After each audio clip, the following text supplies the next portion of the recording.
สถานีวิทยุกระจายเสียงแห่งประเทศไทยจังหวัดเชียงใหม่ AM 1476 กิโลเฮิรตซ์สถานีวิทยุภาคภาษาชาติพันธุ์แห่งเดียวในประเทศไทยที่มีความทันสมัยเชื่อถือได้สร้างอัตลักษณ์กลุ่มชาติพันธุ์สู่สากล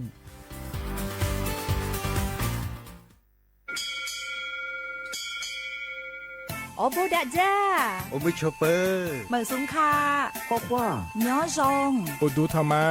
สถานีวิทยุภาษาชาติพันธุ์แห่งเดียวในประเทศไทยทันสมัยเชื่อถือได้แล้วพบกันที่สวทเชียงใหม่ AM 1476 กิโลเฮิรตซ์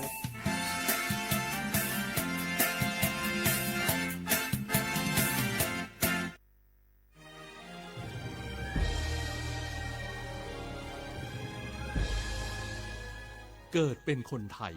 เติบโตบนผืนแผ่นดินไทยจงภูมิใจในความเป็นไทยชาติไทยเรานั้นนับเป็นชาติที่มีความเป็นมาเก่าแก่ยาวนานเรามีภาษาวัฒนธรรมและมีสิ่งต่างๆที่เป็นเอกลักษณ์ให้เราได้ภาคภูมิใจในความเป็นคนไทยเราควรเห็นคุณค่าและมีความรักชาติหวงแหนแผ่นดินอันเป็นมรดกของบรรพชน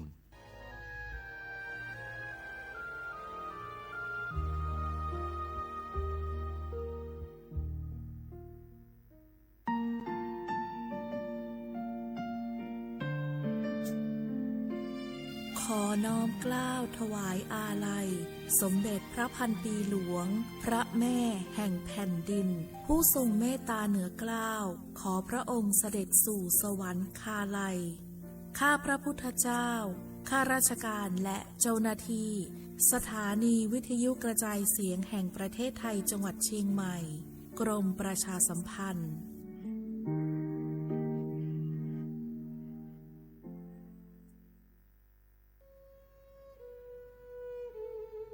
ภูนทเวศทั้งแผ่นดินมิเหือดสิ้นน้ำตานองอกสั่นพรั่นไทยผองกรองความเศร้าโศกาดูนอัดสุชนบนใบหน้าน้ำตาฟ้าหลั่งเพิ่มพูนร่ำให้ทวีคูณยามยินข่าวร้าวในสวงน้อมรำลึกในพระกรุณาธิคุณข้าพระพุทธเจ้าคณะผู้บริหารข้าราชการและเจ้าหน้าที่สถานีวิทยุกระจายเสียงแห่งประเทศไทยกรมประชาสัมพันธ์สารคดีแสงเพชรส่องล่าเจ้าฟ้าพัชรกิติยาภาตอนพื้นที่ป่าอนุรักษ์บ้านไลโวสมเด็จพระเจ้าลูกเธอเจ้าฟ้าพัชรกิติยาภานเรนทิราเทพยวดีกรมหลวงราชสารินีสิริพัฒน์มหาวชรราชธิดามีพระเมตตาและมีความห่วงใยต่อประสบนิกรในพื้นที่ห่างไกลท่ามกลางผืนป่าอันอุดมสมบูรณ์ของบ้านไลโวอำเภอสังขละบุรีจังหวัดกาญจนบุรีพระองค์จึงทรงสืบสานต่อยอดแนวพระราชดำริในการพัฒนาคุณภาพชีวิตของประชาชนอย่างรอบด้านการศึกษา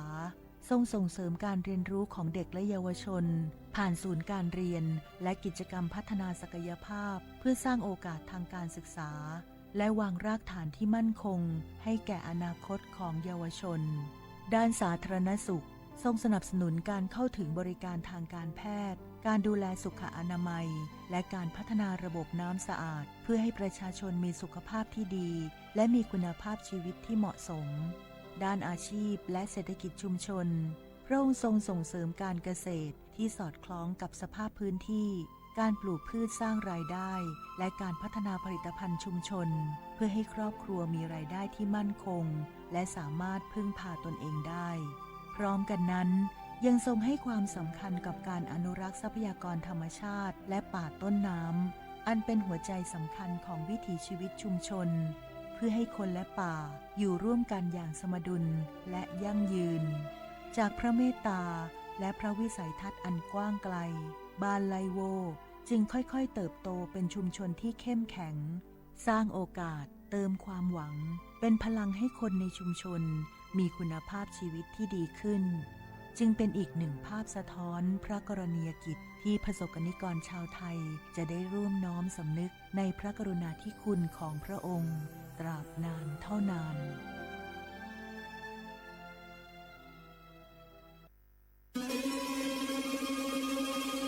ก้าวสำคัญมาถึงแล้ว เจียงใหม่นครหลวงของล้านนาสู่การเป็นมรดกโลกต่างวัฒนธรรมขององค์การยูเนสโกเมืองที่ยังมีชีวิตและมีประชาชนอาศัยอยู่ร่วมกัน วันที่ 3-8 สิงหาคม 2569 นี้สภาการโบราณสถานระหว่างประเทศจะลงพื้นที่ตรวจความพร้อมจังหวัดเจียงใหม่ขอเชิญชวนภาครัฐเอกชนและพี่น้องชาวเจียงใหม่ทุกคนมาร่วมแรงร่วมใจพัฒนาปรับปรุงพื้นที่ทั้ง5ประตู4แจ่งตามแนวคูเมืองและ7วัดสำคัญวัดเจียงมั่นวัดพระสิงห์วัดเจดีย์หลวงวัดพระธาตุดอยสุเทพวัดสวนดอกวัด7ยอดและวัดอุโมงค์ช่วยกันดูแลให้สะอาดงดงามคงคุณค่าสถาปัตยกรรมดั้งเดิมเพื่อต้อนรับการตรวจครั้งสำคัญนี้ร่วมกันร่วมสนับสนุนเจียงใหม่สู่เมืองมรดกโลกต่างวัฒนธรรมโดยสวท.เจียงใหม่สำนักงานประชาสัมพันธ์ที่ 3 กรมประชาสัมพันธ์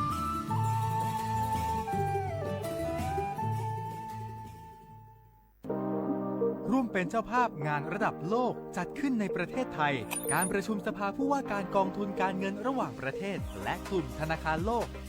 12-18 ตุลาคมณศูนย์การประชุมแห่งชาติสิริกิติ์ด้วยแนวคิดโลกทัศน์ใหม่ของไทยเพิ่มศักยภาพคนสร้างภูมิคุ้มกันในโลกที่ท้าทายมาร่วมเป็นส่วนหนึ่งของการประชุมครั้งประวัติศาสตร์เพื่อปรับตัวสู่อนาคตร่วมกันอย่างมั่นคง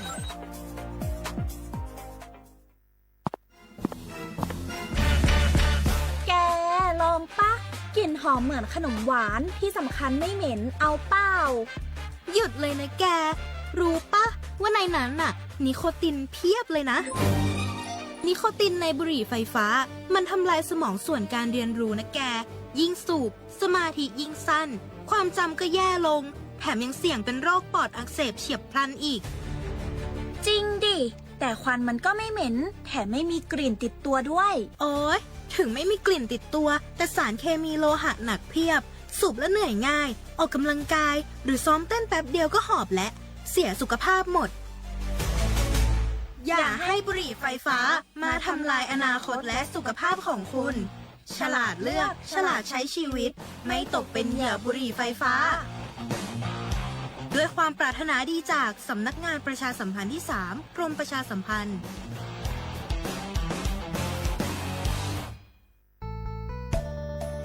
สถานีวิทยุกระจายเสียงแห่งประเทศไทยจังหวัดเชียงใหม่กรมประชาสัมพันธ์ประกาศรับสมัครบุคคลเป็นลูกจ้างเหมาบริการตำแหน่งพนักงานกระจายเสียงภาษาเมียนจำนวน1 อัตราเพื่อเป็นตัวแทนนำข่าวสารร่วมพัฒนาคุณภาพชีวิตชาวเมียนและเผยแพร่วัฒนธรรมท้องถิ่นให้เป็นที่รู้จักผู้สนใจยื่นใบสมัครด้วยตนเองได้ที่งานธุรการสถานีวิทยุกระจายเสียงแห่งประเทศไทยจังหวัดเชียงใหม่ตำบลช้างคลานอำเภอเมืองจังหวัดเชียงใหม่ตั้งแต่บัดนี้เป็นต้นไปสอบถามข้อมูลเพิ่มเติมได้ที่ 053-276-068 ในวันและเวลาราชการมังลิวเอาเก่งเศร้าก็อยากรู้จังใครบ้างนะ7กลุ่มเสี่ยงฉีดวัคซีนไข้หวัดใหญ่ใช้สิทธิบัตรทองได้ไม่เสียค่าใช้จ่ายง่ายๆแค่ใช้แอปเป๋าตังค์ตรวจสอบสิทธิกดเลือกกระเป๋าสุขภาพก็รู้แล้วแถมจองคิวฉีดได้ด้วยที่สถานพยาบาลในระบบบัตรทองรีบๆกันหน่อยนะแค่ถึงเดือนสิงหาคมนี้เท่านั้นสิทธิสร้างเสริมสุขภาพและป้องกันโรคดีกองทุนหลักประกันสุขภาพแห่งชาติหรือบัตรทอง30 บาทสอบถามเพิ่มเติมที่สายด่วนสปสช1330ตลอด24ชั่วโมงพี่น้องเขาสนใจใครปืนเผาผ่านตั้งห้องเปิดเซ็งสวทเก้งใหม่ปั่นตั้งหูห่มปลาดังมีดังซื้อถ่อมแจ้งแล้งหลีกว่าไก่ในปื้นตีเจดอนเก้งใหม่กับสืบมาเลยดีสวทเก้งใหม่หมายฟ้น053-276-068และ092-246-8579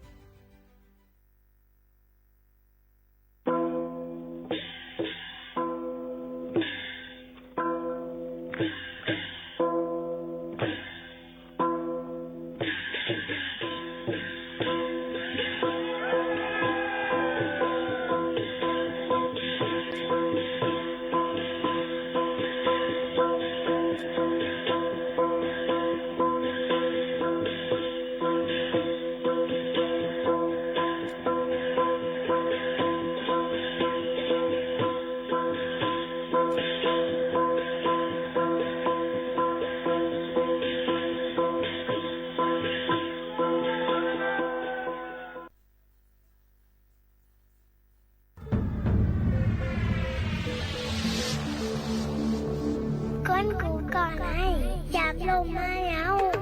ก้นเคยมีตังฮัดถึงเขาโอ้ยจังจานขึ้นบนโลกอย่าลืมค่ะนะ อย่าลืมขึ้นลูกค่ะนะพี่หน่อยได้ให้เขา 1 2 3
4เพราะว่านางได้มีไว้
เหมือซุงค่ะเหมือซุงพี่น้องพุงยินถ่อมเสียงใต้เฮาเขาตั้งเสียงกูก็กูก้นค่ะผมจ้มฮับตอนค่ะมายินถ่อมเนื้อตอนการภาษาความใต้ตั้งฮงปล่อยเสียงสวทเว้งเก้งใหม่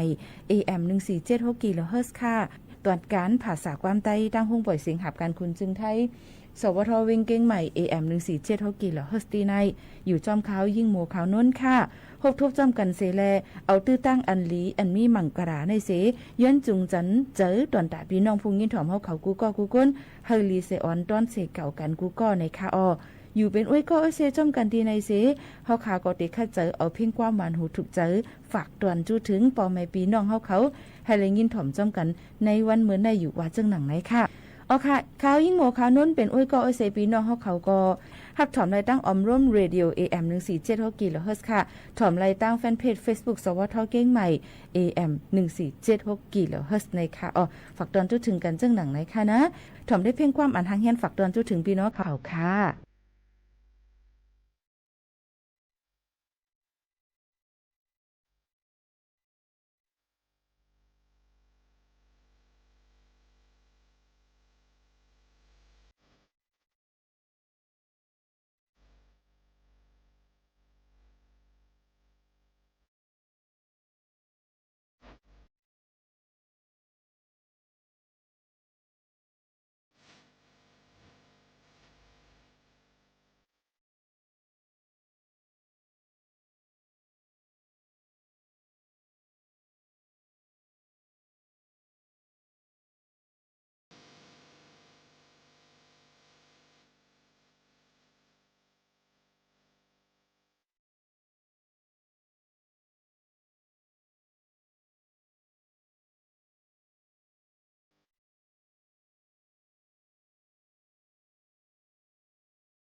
เอาค่ะพี่น้องเขาค่ะเมื่อกี้เลยตรงตักพี่น้องเขากว่าสิเขามาถึงอีกอ่อนหนึ่งในวันเมื่อไหร่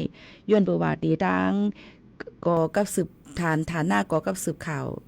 ตอนที่3สำนักงานประชาสัมพันธ์ที่3จะดอนเก้งใหม่ค่ะโฮมกันดังหลายก็เจ้าหน้าที่นะคะอ่อนโหนน้ำนาเลยเหมือนผอเหมือนใจวงใหญ่ในคณะยกผอสวทค่ะผอนวพันธ์ชัยวันอุทัยยศนะคะอีกป้าลูกน้องปองปายตั้งหมดตั้งเสียงตั้งนำตั้งหลายเลยอ่อนกันกว่าหลู่เต้นเข่าหว่านะคะหลู่ต้นเงินต้นค่ำหลู่เต้นเข่าหว่าสาตีตั้งวัดหัวฝายนะคะเจดอนเก้งใหม่ตีหิมตีเหตุการณ์ที่ไหนตีขายเยาโตเอากู้สู่ตั้งหลีฝากดอนเพกู้สู่ปันกูก็ให้เจมผีสางสัดก้นเจมก็หักก็จังก็หายก็ยังให้เลยอยู่ลีกินหวานเลยกินเหลืองดูเหลืองหนังกังใจยังอันให้เตรียมทนกันกูก็กูก้นใส่กั้มเนี่ยค่ะเอากูสุมาหมอกลัดปันพอกผักถึงปอแม่พี่น้องเขากูก็กูก้นค่ะนะเยาตัวหลีงามเยาเนี่ยค่ะในวันเมื่อใดก็ตีเลยสวมใส่เสื้อโค้ทเสื้อสีขาวอันนั้นก็สีครีมในนั่นค่ะพี่น้องเขาในก็ถึงปองให้สั่งเยาตัวหลีงามกว่าหลู่ต้านหยัดนำความเตาเยาเนี่ยค่ะในตอนการกลางในวันเมื่อใดเสียหกทุบจอมพี่น้องเขาเทิงอิดอ่อนนึงเนี่ยค่ะอำเภออำนั้นก็ตีเข้าหว่าซากันเย้าในนั่นค่ะหลายตีเปิ้นก็ตีอ่อนกันเฮ็ดต้นขึ้นต้นค้ำหลู่เต้นเข้าหว่าซาในนั่นค่ะเต้นเข้าหว่าในกำนำเปิ้นก็ตีมีเฮาคากับปูจอหลู่ต้านนั่นนะคะติเลี่ยมใหญ่เลี่ยมลงเนี่ยเลี่ยมอันแคกลายมันก็มีเลี่ยมอันมันตื่นเตมีก้อยกะย้อนเปิดสั่งหลายย้อนเปิดว่าในหว่าซา3เลือนในบางตีในปืนตีห่างไกลปืนตีอันอยู่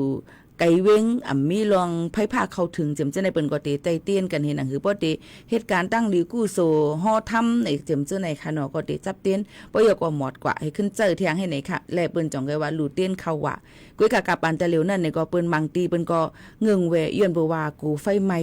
กูจังเป็นเพลามไฟไหม้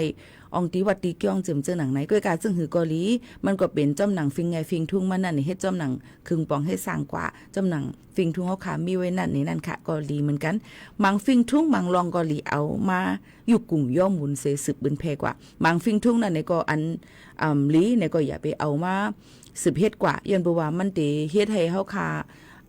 คืนใหญ่เสียมกาติเฮ็ดแล้วค่ะกลุ่มมกอยู่จ้อมลองเก่าลองมอนเสมังลองเป็นลองอันยุ่มพิษเต็มเจ้าในก็จางเป็นกว่าอะไรเหมือนกันในเฮาค่ะโลเลยหมอแจกเพเนี่ยนั่นค่ะก็มาฝากตอนตัวถึงพี่น้องเขาเจ้าหนังไหนค่ะโซกาในวันเมื่อในเอาข่าวเงาฟิงฟ้าหลาสีมาฝากตอนพี่น้องเขาอิดอ่อนนึงค่ะนะลองฟิงฟ้าหลาสีในวันเมื่อในนั่นเป็นซึ่งหือพองลาในนั่นค่ะพี่น้องเขาค่ะตั้งปะถ่องจึงไทยในข่าวตังวันที่23 24 25ในเตมีฝนตกนำค่ะเตมีฝนตกนำหลายๆอองตีปัดปืนดังเมืองจึงไทยและตั้งเมืองไต้เมืองห่มตุ่มเมียนมาหลายตีหลายตั้งจ้อมกันกำเหลวในนั่นค่ะย่อมเบอว่าลมพัดเป่ามาตั้งเมืองเวียดนามในนั่นค่ะเขาพัดเป่ามาตั้งเมืองจึงไทยและตั้งน้ำปังหลายตั้งอ่าวไทยและอันดามันเจมจะในน้ำปังหลายเดจังขึ้นสูง 1-2 เมตรนี่ค่ะฝนเดตกน้ำนั่นก็จะมีสูงขึ้น 2-3 เมตรในนั่นค่ะออกพี่น้องเขาค่ะย้อนนั้นเลยพี่น้องเขาเลยฟังกันไว้ในค่ะเนาะจะมีฝนตกลงมาจังเฮ็ดให้ลินหยดลินกวนลินปังเส้นตั้งมืนน้ำน้ำถมน้ำน้องในค่ะเจ้าให้เจ้าสนเจ้าหน้าเขานั่นในก็ถูกดีไลรูล้อมด้วยถึงหมักเขาเต้าน้ำหนังหือมันบ่ได้ลู่ก่อยไรนั่นค่ะเนาะก็ย้อนฝากไว้ปันปอแม่ปีๆน้องๆเขาค่ะปอมาด้วยลองเจ้าให้เจ้าสนเจ้าหน้าเขาย่ำพองแต่เหลียวกับปานขึ้นเหยื่อในกับปานขึ้นกับในมันติมีเหมือนหนังว่าใจผุ่นอันในแลเจ้าอย่าไปเจ้าขี้วัวขี้ควายอันแต่ได้ใส่มาเข้าตอนนั้นพี่น้องเขานั่นสู่เจ้าด้วยลองฝุ่นทัดซันเคมีกาอันเฮ็ดออกมาโครงสร้างอันนี้เป็นผุ่นเมนาลินเฮมันลีผูกซ้อมต้นเข้าเตลีเจมเจ้าไหนก้อยกาอันเปิ้นผูกซ้อมนั่นเปิ้นเฮ็ดออกมานั่นมันเฮ็ดตีละนาลินตีนึงแลตีนึงเหมือนกัน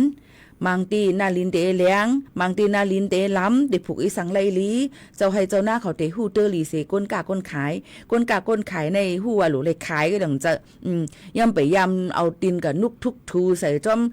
ลินจ้อมยาเสียอิดกวนหัวหลูเลยขายก้วยเสียมเจ้าไหนเลียมันเลียปันลาแล้วมันลี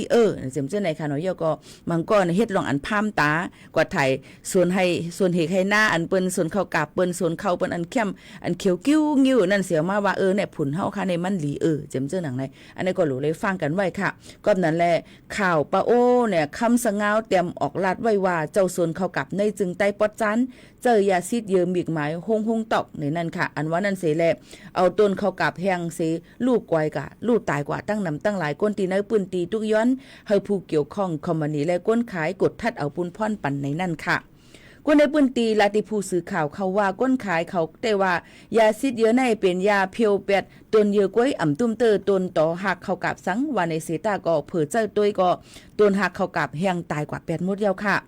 เจ้าส่วนเขากับเจเว้งยองหวยก้อน1ก็ลาดว่าเฮาขายเจ้ายาซิดเยอะฮงๆตอกและหักเขากับเนา8 มดอ่ำจังฮิตหือดีมันกว่าลาตีเสียงขายมันก็เขามาโดยปันเฮว่าเจอลายซิดมันผิดกว่าอยู่ในว่าในเฮภายก็มันนี่ถูกลีลงกดทัดปันนี่ค่ะต้นเข้ากับแหงตายนับหลายเอกานั่นตุ้มเตอลองกินลองนุง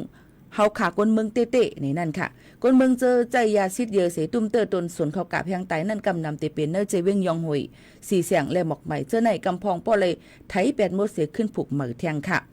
เจ้าส่วนเข้ากับวันโหนำเจเว้งบอกใหม่ก็สืบลาดว่าเฮาขับผูกเจอ1,625นั่นค่ะต่างเจอพันก็ลาดว่าก้อย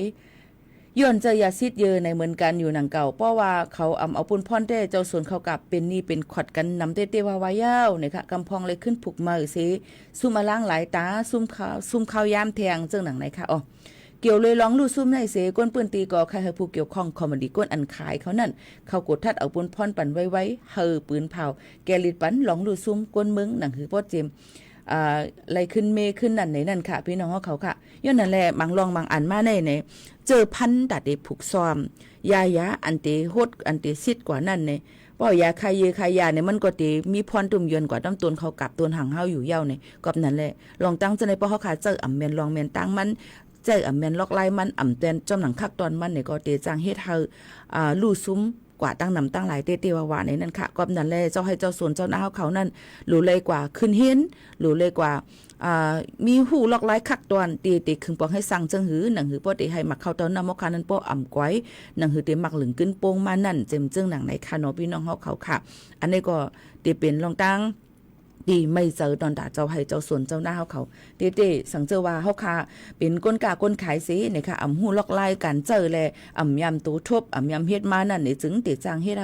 มันตุ่มเตอการกล้าการขายเลยเปิ้นเจ้าให้เจ้าส่วนเจ้าหน้าเขานั่นเป็นนี่เป็นขอดก็จังเป็นกว่าไรในนั่นใครย้อนฝักฟังไว้ปันกูก็กูก้นจ้อมในนั่นค่ะลองตั้งอันในเลยว่า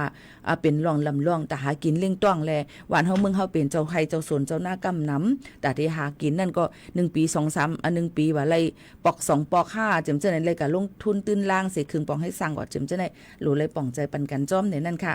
โยก่อในข้าวดัง2 วันมาในกาขันน้ำมันครึ่งจากดังเมืองจึงไทยขึ้นมาแล้ว2 วันนี่ค่ะขึ้นมาแต่วันมือว่านั่นขึ้นมา0.85 เมื่อเนี่ยขึ้นมาแทง 0.90 ในนั่นค่ะเฮ็ดเฮากาขันน้ำมันเนี่ยขึ้นมาแทง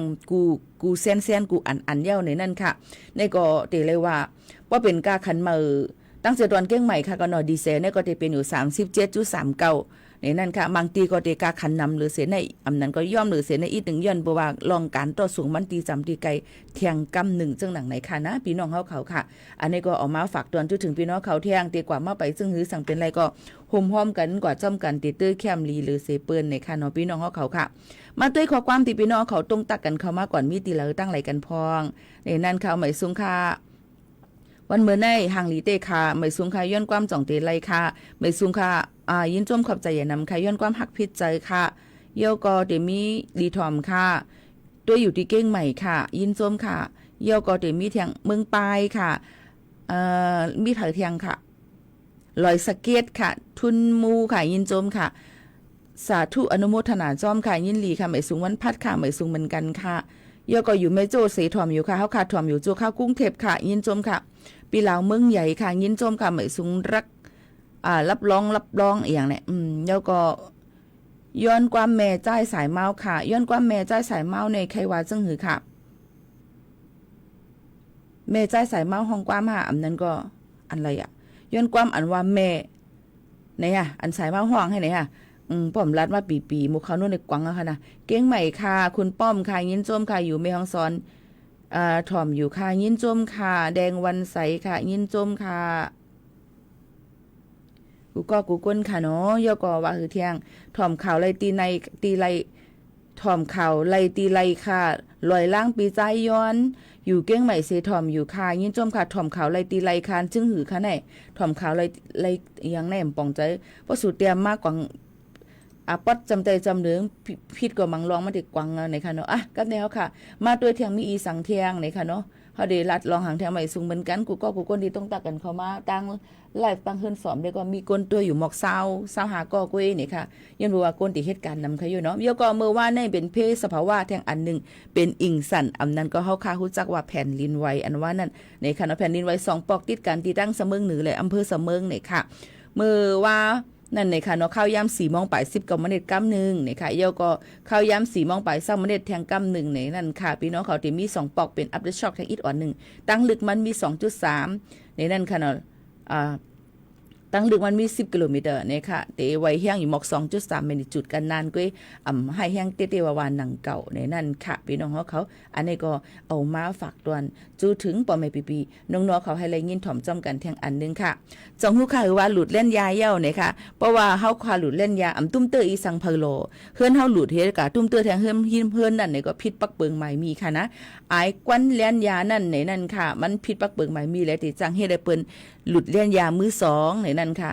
กอบนั่นแลเพราะว่าหลุดเล่นยาเย้าในจึงกว่าเฮ็ดผิดในติญาตกตามตกคอกอำป่น3เหรียญไม่ตามเงินอำป่น 25,000 บาทค่ะก็เฮ็ดได้ต่างก็เลยอายสุดอายกวนมันเฮ็ดก็ตุ้มเตอเปิ้นหิมเฮือนเฮาค่ะเจ็มเจ้งหนังไหนค่ะเนาะอันนี้ก็ฝากฟังไว้ปั่นพ่อแม่พี่น้องเขาให้ฟังกันไว้จอมเจ้งหนังไหนค่ะอ๋อพี่น้องเขาค่ะ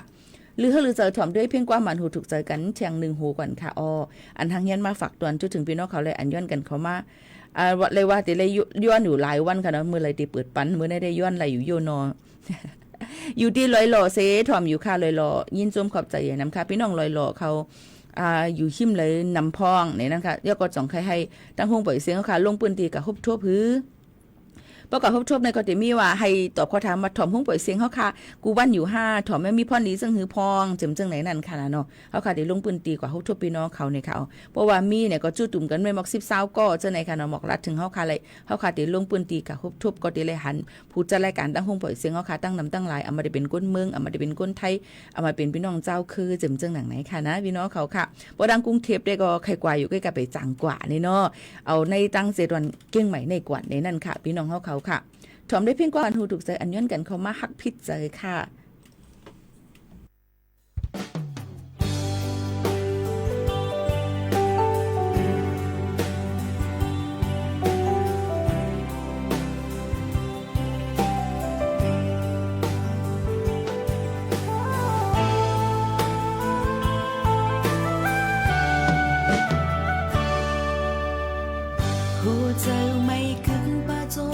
เลยตั้งมองปีอังถึงไหลหูเจอหอยจำที่จงเลยตั้งหักอันเอาไหลทิ้งจะยืนเอาไว้อย่าหาวนถึงมันสำมึนดำอยู่ไหลเฮาตีหันจงตั้งตุ้งที่เนื้อจากบ้านนนเก่าไหลหรือสีสองหาลอยตั้งวนพี่เจอเพิ่มมันเขาเป็นนอนหูลับกุมเลยจมวนพี่เจออำจำเนพาข้างผู้ข้างสิ้นสังกันยืนเอาอำไปอำเสือหมอกและจูเธอยิ่งเย็นยิ่งยืนแค้นเดินลงเลือมาตาสึกว่าจูไปแทนตั้งนากำปาลูกของกลางสองหาซ้ำเด็กสุดไกลนาเลือแหงปนตีหรือเสขึ้นเปเจอจอมหัวปานหักพิษเจอ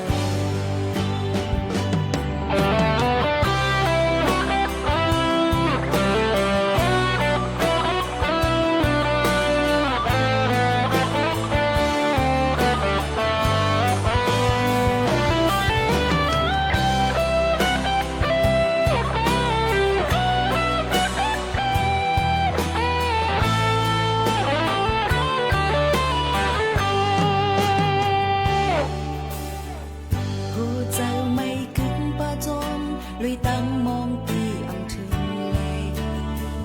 หูใจถอยจับที่จงเลยตั้งหักอันเอาไหลทิ้งจะยืนเอาไว้อย่าหาวนถึง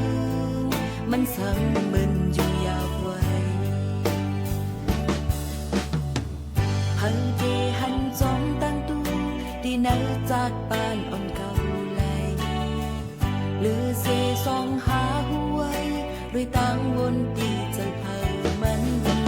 เขาเป็นนอนอยู่แล้วกุมเลยจอมวนพิดใจ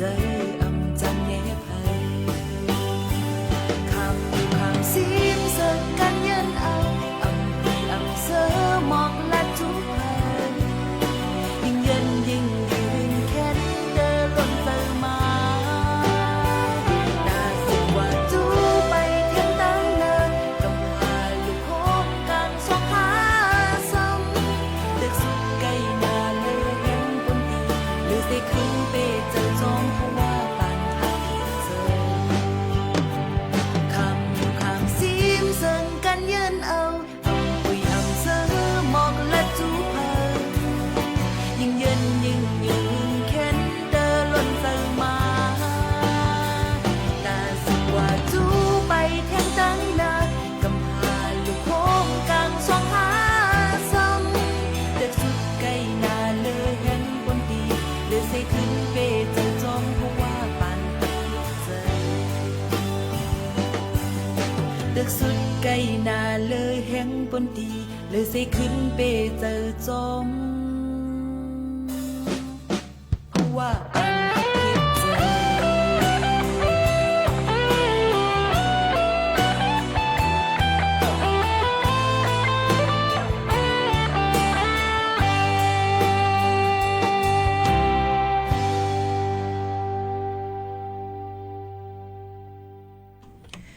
อ๋อค่ะพี่น้องเขาเขาค่ะขอบใจถึงกูก็ค่ะที่เขามาถ่อมในตอนการเฮาค่ะมาติดด้วยดังไลฟ์เฮาค่ะดังสวทเก้งใหม่ AM 147กิเฮิรตซ์ตั้งเฮิรตซ์2ค่ะเนาะยก็ติดด้วยดังไลฟ์ TikTok เฮาค่ะยก็ติดถ่อมดังเรดิโอออมล้ม AM 147กิเฮิรตซ์ในนั่นค่ะพี่น้องเขาค่ะนี่ก็หลายที่หลายตั้งค่ะเขาย้อนเพลงความนกคุมมองหางในคะโยมันมีเหรอนกคุมมองหางสุดจะไหนคือความก็แล้วมีนกคุมมองหางพี่น้องเขาเดทามกันเข้ามาประดังค้าได้เป็นเจ้าหน้าที่ทะเบียนบัตรกลางทะเบียนอยู่ดังลุมจัดลุมไผ่เฮ็ดวัดเฮ็ดไว้เอาค่ะเนาะก็การเปลี่ยนทางค่ะอันขาดตอบเลยค่ะก็ดีตอบปานก็กะเพราะว่าพี่น้องเขาเคยฮู้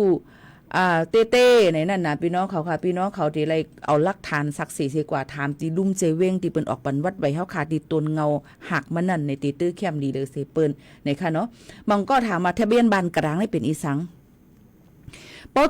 แจ้งไว้เกิดแล้วเด็กก็แจ้งกันเลยเพราะอะไรไว้เกิดแล้วเด็กแจ้งกันเลยเที่ยง1วัดไว้ก็เป็นปอเป็นแม่นี่ค่ะเนาะก็ดิเลยมีนั่นค่ะเนาะตกลงในกรรมก่อนลัดดิลุงบาทก่อนจองดีกว่ากินข้าวที่ร้านเล่ไล่อ่ะไหนถามหน่อยต้องไม่เข้าเฮาเลี้ยงก็เลยโอเคบ่ดีกว่าเนี่ยก็ลัดมาน่ะก็ไม่ขึ้นราแค่เกี่ยวกับไปลองทะเบียนไว้เกิดก่อนไว้เกิดในเพราะว่าเปิ้นเกิดปันไว้ฮับห้องการเกิดที่ห้องยานั่นเป็นมอยาเขาเกิดปันนั่นเป็นห้องว่าไว้ฮับห้องการเกิดไปเจอไว้เกิดสุติบัติเพราะว่าเกิดที่ห้องยาเย้าในจึงมือเมมันตึกนอนอยู่ที่ห้องยานั่นเลยสังเจอว่ากูเลยเสียเงินน้ำด่วนมีศูนย์ตาได้ไรประกันสังคมมาเฮ็ดจอมหนังก็เป็นพ่อเป็นแม่ก็เป็นพ่อแม่มีไว้วัดไว้ประกันสังคมมามีไว้วัด30 บาทในจึงเปิ้นก็ให้เฮาก็แจ้งเกิดค่ะก็แจ้งเกิดเอาไว้เกิดไหลรับรองการเกิดที่ห้องยานั่นเอาไว้ปอเอาไว้แม่มันเอาอันตูเตมันเอาอันถ่ายเอกสารมันเสก็เป็นปอนั้นก็เป็นแม่สังกว่าอะไรเนาะแม่ได้อัปเต็มกว่าอะไรก็เอาเป็นปอมันกว่าแจ้งเกิดที่แขวงอันว่านั่นเปิ้นเป็นลุ่มอันที่แจกแพมาอันที่ลูกในทะเบียน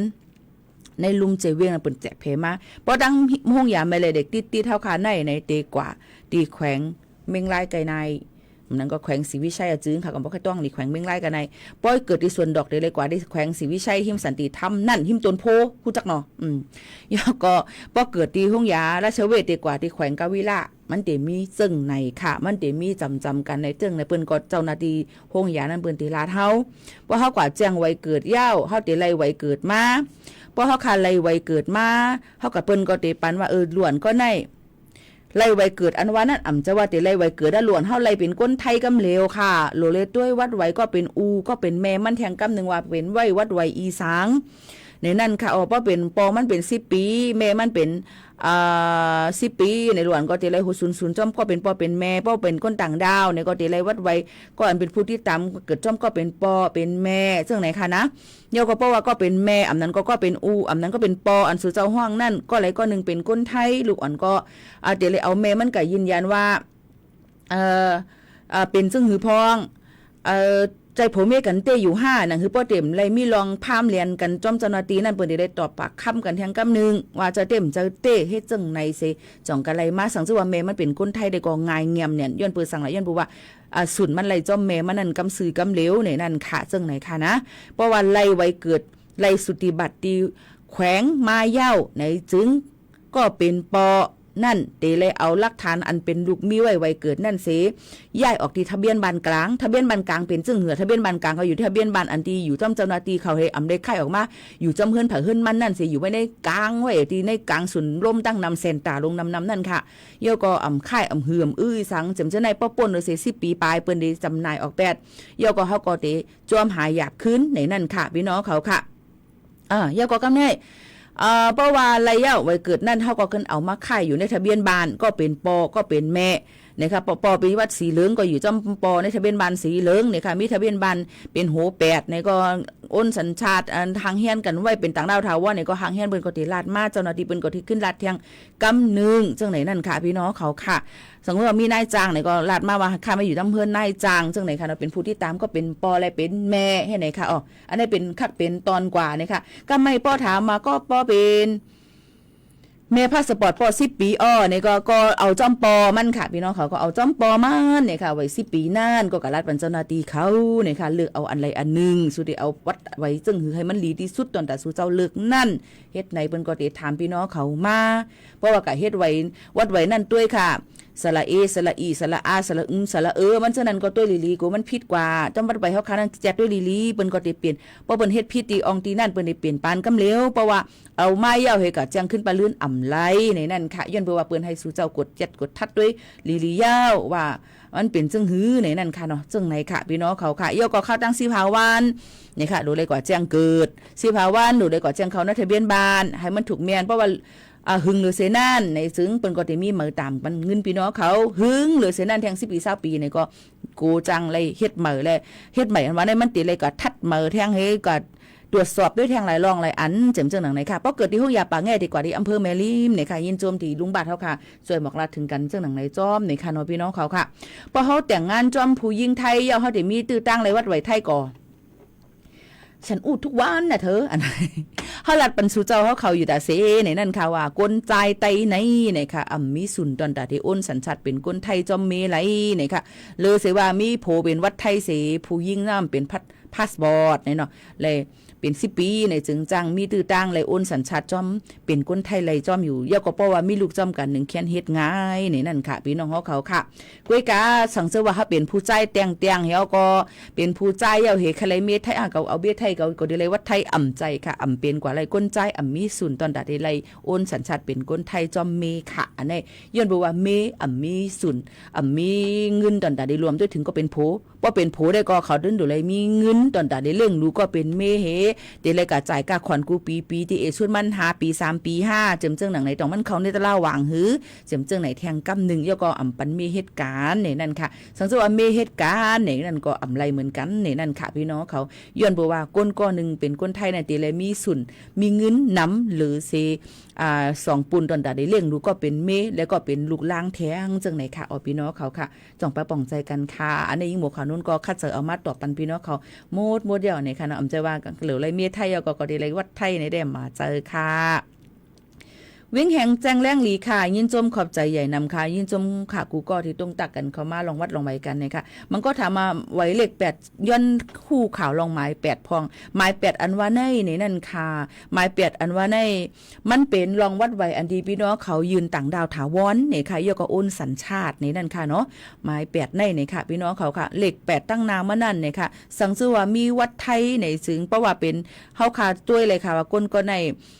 แจ้งเกิดเทิงค่ะแจ้งเกิดเพื่อเกิดเมื่อปีแล้วค่ะในค่ะหมอตุ้ยค่ะนะย้อนเปอว่าสังลาในนั่นค่ะย้อนเปอว่าหมายหนึ่งในนั่นค่ะเพราะว่าก้นยิบไว้วัดไว้หมายหนึ่งอ่อนตั้งวันในนั่นค่ะเนาะ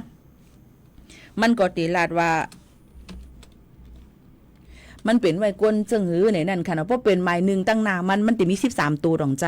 เป้าหมายกับตัวหมายผังก้นไทยนั่นในเพราะว่ามีหมายหนึ่งตั้งนามันนั่นในนั่นซึ่ง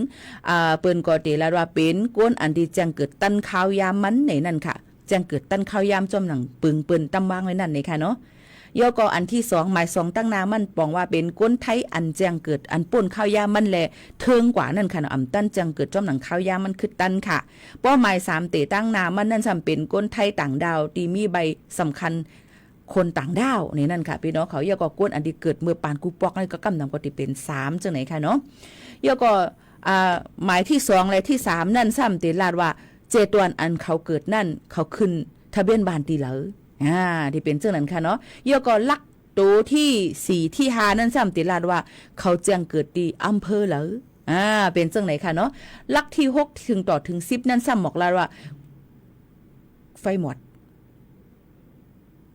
กลุ่มก้นนั่นเป็นก้นอีหังในนั่นค่ะย่อก็ลักที่11ถึง12นั่นลาดว่าเป็นก้นอีหังในจุ่มนั่นเนี่ยค่ะหมายที่13ก็เป็นลองตรวจเช็คด้วยนั่นค่ะเนาะเช็คดิกิตมันนั่นเนี่ยค่ะเป็นเจิ้งหื้อในนั่นค่ะพี่น้องเขาค่ะอันนี้ก็เอามาฝากตวนถึงพี่น้องเขาย่อก็พอมีตั้งนามันเป็นเลข2ในก็ได้เทิงนั่นค่ะเนาะพอเป็นหมาย8รู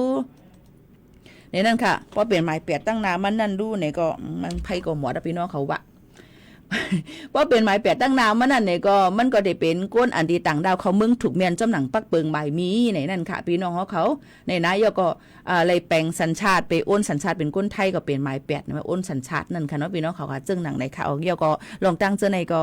มันตึกลาดมาโหเหยื่อมันกล้วยในนั่นค่ะตกเจอเพิ่มหมดตึกใส่ไพ่หมดนะพี่น้องเขาก็เจังไหนค่ะก้อยกะใครฮู้เพิ่มเติมเจังหือเที่ยงไหนก็โหลเลยทำกันเข้ามาก้อยกะพวกใครฮู้แจงๆแรงๆไหนก็ลาดมาให้มันเก็บอีกอ่อนนึงเพราะว่าลาดหูกว้างมันให้ไหนมันได้คานเจอตอนตาเฮาคาเนี่ยนี่ค่ะเนาะมันได้คานเจอแล้วก็ตาติดต่อปันพี่น้องเขานั่นกูมันถูกเจอพี่น้องเขาเลยไปเมียนจี้จำเลยถึงตีถึงเหรียญมันจังไหนค่ะเนาะพี่น้องเขาค่ะอันนี้ก็เอามาฝากตวนถึงกันจังหนังไหนค่ะข่าวยามมดเซ็งค่ะพี่น้องเขาอย่าลืมค่ะรูล้อมด้วยถึงป้ายอยู่ลีกันจอมหางดงตัวแจงแรงหลีอยู่ค่ะยินจมใจเยกวนใต้ค่ะกินหมูจีตองหวานค่ะมื้อว่าจังสูเป็นลมไม่แค่หนาวเป็นลมตัวโตตัวนกอยู่5กินก็เหลียวเนี่ยห้องกันในแก้เปลี่ยนนะหมอกก่อนว่ายินจมนำค่ะยินจมเหมือนกันค่ะขอบใจถึงกูก็ค่ะเดี๋ยวข้าวยามมีกาขันมาถ่อมจำกันที่ในเสย้อนสู้ปันเฮาอยู่ลีก้างยานเพเข็นหนังกลางเสยยังอ่านนั้นให้เต็มทนกันค่ะนะโยก็อย่าลืมค่ะลุมลาไปอยู่ลีกันจอมในนั่นค่ะนะมือเยาค่ะพี่น้องเขาผัดยันพี่น้องเขามือกว่าเยาค่ะแค่ผัดก็กาเดเลยยันเยามันกูกนตั้งหมดตั้งเซ็งในนั่นค่ะใหญ่นำเสกัมในค่ะเมื่อไกพี่น้องเขาย้อนเพียงกว่ามาอย่างก็เมจ้าใส่เมากว่าเมจ้าใส่เมาห้องได้ค่ะก่อมตั้นมีค่ะเนาะค่ะของมาย้อนกว่าเมจ้าใส่เมาห้องเลยค่ะเนาะเพราะว่าจ้าใส่เมาห้องขอกว่ามาเม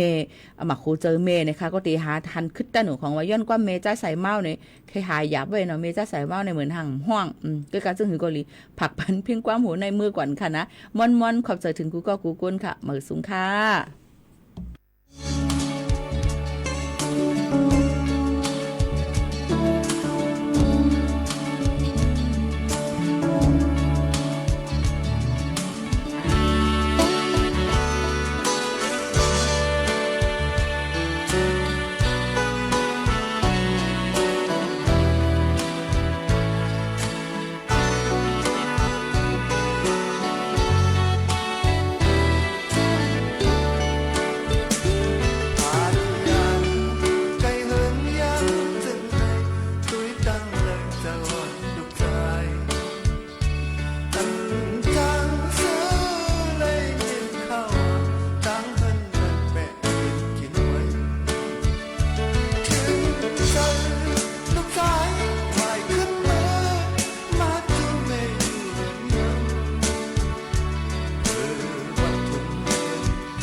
รับฟังข่าวต้นชั่วโมง 11 นาฬิกากับพฤทธิ์แก้วพิบูลครับ